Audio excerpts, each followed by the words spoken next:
moi, j'aimerais bien là maintenant un peu qu'on passe, si je peux me permettre, aussi à vos questions, parce que je suis obligé, pardon, de surveiller l'heure et de voir les trucs, mais que entre vous et avec vos questions. Voilà, qu'est-ce qu'on peut se dire?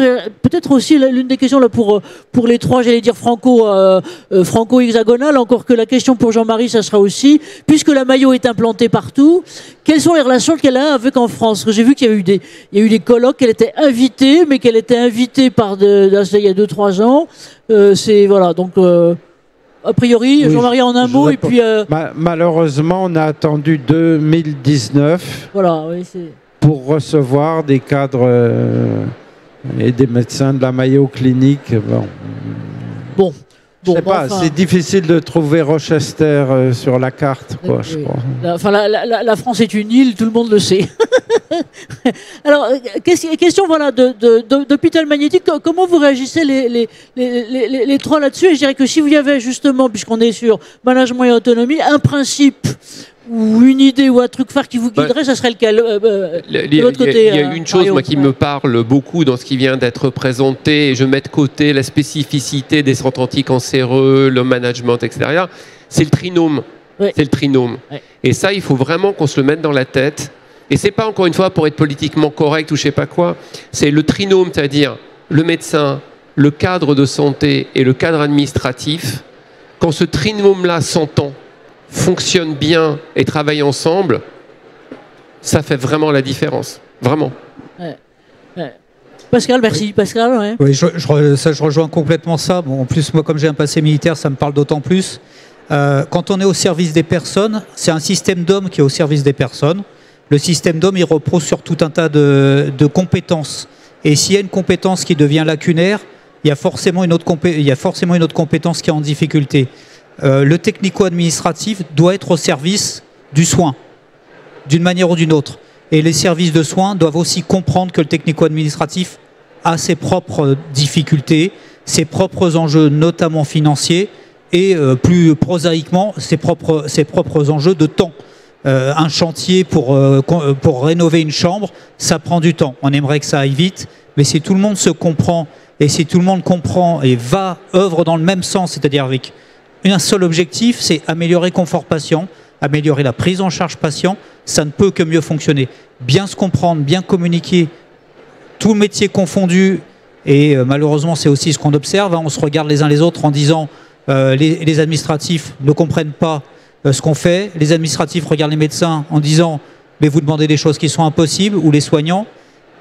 Ça peut pas continuer. Il faut que ça évolue, ce genre de choses-là. À l'armée, la logistique, elle est au service de l'opérationnel, mais la logistique est opérationnelle. Donc ça doit être partout pareil. On est dans de l'opérationnalité, on est au service des patients, et pour ça, il faut que les professionnels soient bien soignés par l'ensemble du système.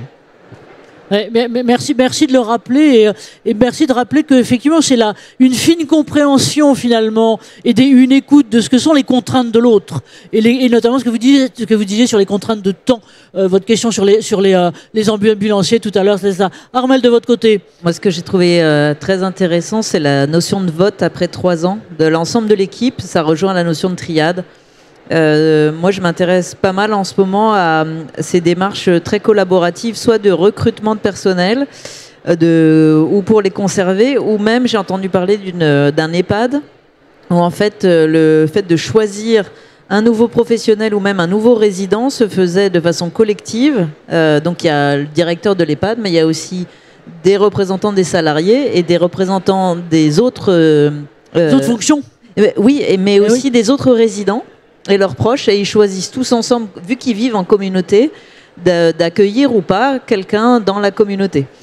Donc il faut être prêt à ça, et ça nous fait quand même énormément bouger, mais il y a un établissement, un centre hospitalier, qui pour recruter dans l'équipe de direction fait des recrutements de façon collective. Mais ce que je trouvais intéressant à la Mayo Clinique, c'est que c'est pas seulement au début, c'est qu'au bout de 3 ans, il y a un vote, et donc quand on sait qu'on va être évalué pas seulement par ses pairs selon une trajectoire hospitalo-universitaire, mais aussi par peut-être la SH du service ou le technicien, je pense qu'on ne vit pas les 3 ans de la même façon, donc je trouve que ça fait réfléchir. Ouais.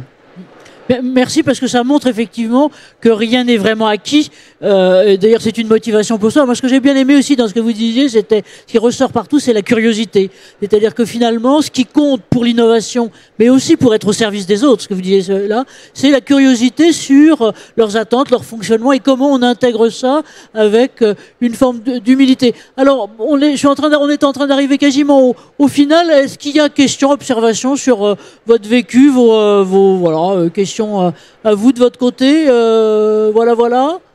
Non, ils sont sages, hein. Ils sont très très sages. Alors peut-être à chacun.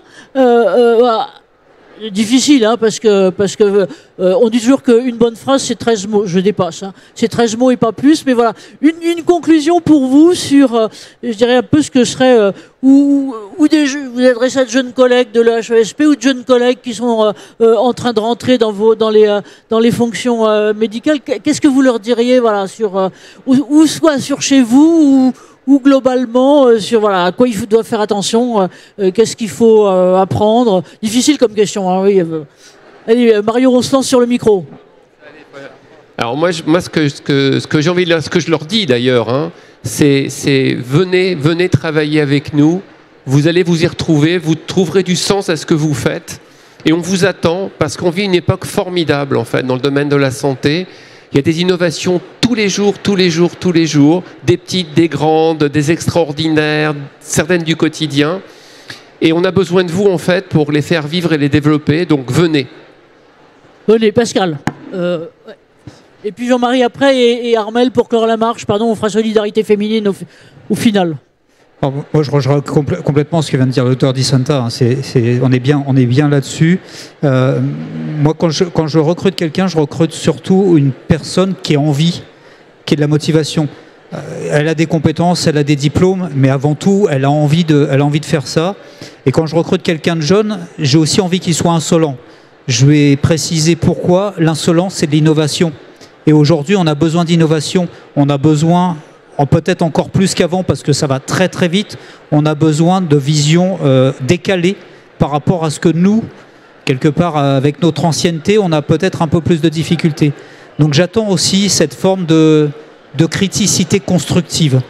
Et je pense que dans nos métiers, pour le bien-être des patients, cette criticité constructive avec toujours à l'esprit qu'est-ce que je peux faire de plus pour que le patient soit bien pris en charge, mieux pris en considération dans son propre parcours, ben ça c'est important. Ouais, merci Pascal. Jean-Marie. Je vais reprendre une des devises de la Mayo Clinique, voir grand,